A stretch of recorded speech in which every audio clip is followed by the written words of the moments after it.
Eh na naman, may nakita na naman akong parang kakaibang sapatos na bumagsak dito sa amin. Tignan nyo to guys. Ito yung Crayon Shin-chan. Ibigay mo na sa akin at binawi mo pa! Buwakaw ka talaga! Bahala ka kahit ano pa sabihin mo. Kuripot ka na, madabot ka pa, pangit! Hindi ako mapipikon sa'yo kahit na ano pa sabihin mo. Marami kang bilbil. Nakakapikon ka na! Daddy, kakain na tayo. So, yung mga hindi po nakakalam, pwede nyong i-search to ngayon. Crayon Shin-chan. Ito po ay isang manga series na matunog din yung pangalan. Tapos nakipag-collaboration sila sa Kyodan. Yan, Ganito itsura nun. Alam ko na nga yan, mami. Pizza pa nga yan. Ano nga ang gusto mo? Sinigang na pizza. Sorry na po. Special din tong sapatos na to. So, may mga ganyan pa siya. Strap na velcro, anime. Baliktad. Ngayon. Tapos ganda pa ng message niya dyan, no? Infinite Possibility. 1992 to 2020. Licensed by Animation International. Ganda. Sinabi ko na sa'yo bawal patamain ng aeroplanong papel sa tao, di ba? Hindi naman ako ang gumawa nun eh. Nakaharang ka kasi sa dinadaanan ng aeroplano. Kaya ka tinamaan, mami. Magsabi ka na totoo kapag humingi ka ng tawad. So yun, isa to sa mga, I think, interesting na sapatos na dumating sa amin ngayong araw. And yung fact na maganda din yung kondisyon nito. Very colorful. Actually, ang sarap nitong kolektahin yung mga ganitong sapatos na, na napakabihira lumabas. Yun, maswerte tayo at nagkaroon tayo ng ganito. Tapos, meron na naman po tayong dumating na EF1 na high cut. Size 8 lang. Tapos ito, napakaganda din itong lining na to.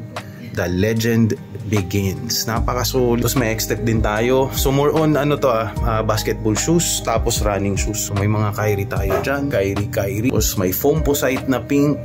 Para sa mga pambabae, malaki yung paa na gusto na carbon load yung ilalim. Lakas niyan. Foamposite. Tapos may Jordan 13. Dami nag-aharap ng Jordan 13 dito. Ito yung Jordan na may dimple, diba? 1,350 po kami dyan, size 10 po yan. May pang basketball tayong Adidas dito na napakaganda din ang kondisyon niya. Pulang-pula, actually red-orange siya. Ganda ng blending, diba? Yung mga marunong sa color combination, ito yung parang magkakatabi-tabi sa color wheel eh. Mga tinatawag na adjacent colors. So from orange, naging red-orange, tapos naging red. Magkakatabi-tabi. Yung mga naman, magkakontra, yan yung magkakatapat sa color wheel. Mga magkakalaban yan. And ang gandang colorway din yan. Halimbawa, bigyan ko kayo ng example ng complementary color. Ito, kung halimbawa ng mga complementary color, orange blue, violet yellow, parang Lakers colorway, parang ganun, no? Or pwede din blue orange. So napakalaki din nito guys, 10.5 Adidas. Yung ilalim niya okay na okay, oh. Talagang walang kapintasan yan, no? Meron din pala tayong D-Rose, napakaraming Adidas ngayon na dumating eh. Yun, puro mga Adidas yun, 8.5. Tapos ito, may napadpad din na D-Rose. Gray ang colorway. Ayan, ganda ng perma ni D-Rose, oh. Yung mga tinatawag ninyong styro lang yung ilalim. Pero ang gandang yan, Ang gandang klaseng materialis yan. Derrick Rose. Gray lang. Bagay ito sa mga uniform ninyong, mga mid-tones na hindi masyadong mapusyaw. Ito may Kyodan din. Tapos ito may Adidas na iba yung dating nito eh.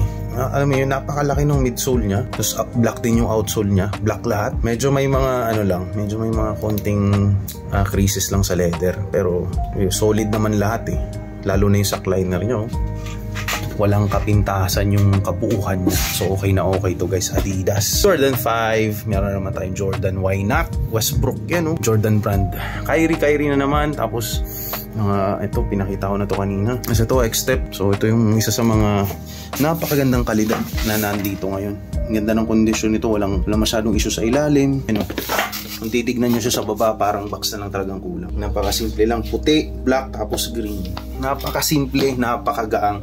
Sa totoo lang, gusto ko tong kunin. Diba? Natetempt ako, kasya yan sa akin. Tingnan nyo. Kaso, yun, ayoko nang kumuha ng sapatos eh. Marami na akong sapatos. Hindi ako masyadong naghahanap ng napakaraming magagandang sapatos. Basta merong nagagamit, diba?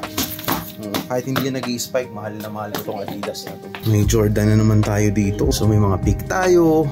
May mga Anta collaboration na naman tayo dito ng Lakers and Boston. Tapos itong Antan to, isa to sa mga napaka-attractive tingnan na sapatos dito. Ang dami niyang parang mga binubuting-ting pa, diba? May mga strap sa likod, may mga sabitan na ganito na parang may itutow kang gamit. Hawakan lang. Ang ganda ng datingan niya. No? Napaka-elegante. Talagang nakakapapansinin ka talaga pag suot mo to eh. No? Tapos orange, flesh and black. Contrasting na masyado yung kulay niya. And yun, Anta pa yung brand, diba? Ngayon, speaking of Anta, magkakaroon na din po pala ng Anta store dito sa amin sa Naga City, sa Robinson. So yung mga bumibili po sa amin ito, malalaman nyo na kung magkano po talaga yung mga presyuhan ng mga ganitong sapatos. Ito good quality na to, napakaganda ng kondisyon.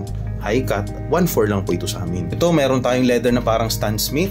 Yan, no? Pero I think hindi ito Stan Smith. Parang lang siya, rip-off na brand ng Adidas. Pero yun, no, di ba ang Stan Smith 3 lang, pero ito 5. So yun, unang tingin pa lang, alam na natin na hindi siya Stan Smith. Ito, ganda din ang colorway nito. Ano yan, EF1, parang gray fog yata yung tawag sa colorway na to. Pero ang maganda dito, napakalaki ng strap niya sa una, no? Talagang parang bata ka lang, no? Na hindi ka na magsisisintas niyan. Mga tamad magsisisintas, pwede po ito sa inyo.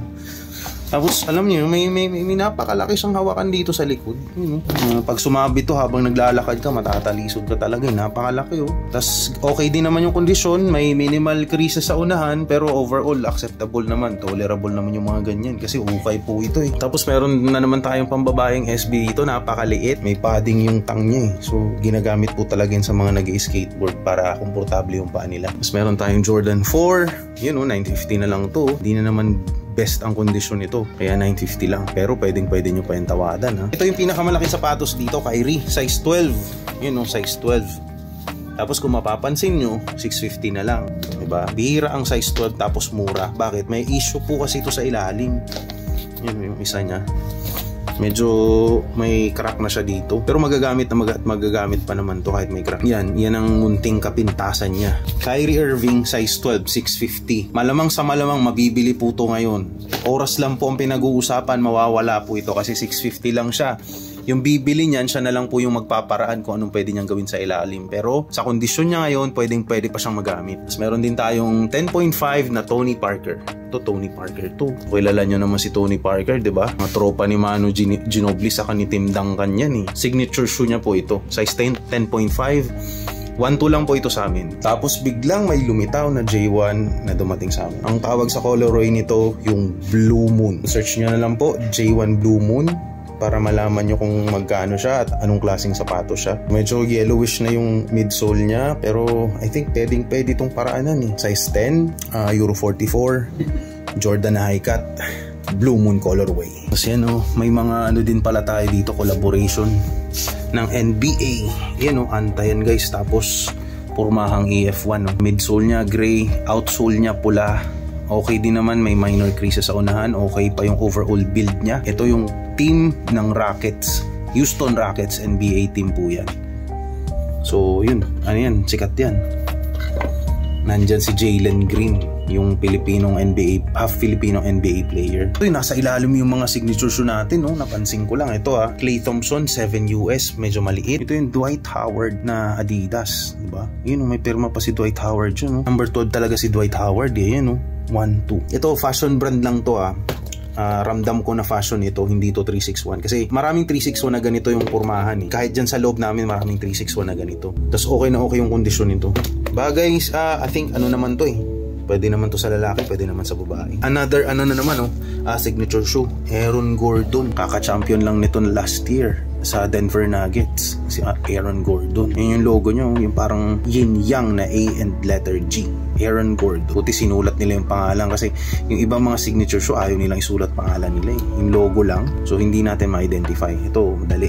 Kasi ayan, nakasulat. Yung bounce technology ng 361. Yan, kalaban din niya ng Anta-Leaning. Tapos meron tayong Lebron, maliit. 7.5 lang. Marami naghahanap sa amin dito na basketball shoes na pang babae. 7.5, naka-Lebron na kayo. Tapos yung mga, Ito pala, Adidas, 750 na lang po ito, high cut, kasi may mga creases na to dito sa unahan saka sa likod, pero solid na solid pa yung itsura niya. So yan, ang hirap kasi nito guys, isa-isahin eh, hindi ko na siya isa-isahin na. So lalayo ako para makita nyo yung majority na kung ano yung mga nandyan ngayon. Ito yung sa baba, ito yung sa taas. So ito, sa loob, papakita ko naman po kung anong nandito sa loob. Ito yung 50% off rack namin ha. Marami pang mga bagong dumating na sapatos dyan na 50% off. Ito po, around 500 below na lang po ang iba dyan ha. Halimbawa, itong Jordan, ano na to, ang dami na kasing problema sa sa tang.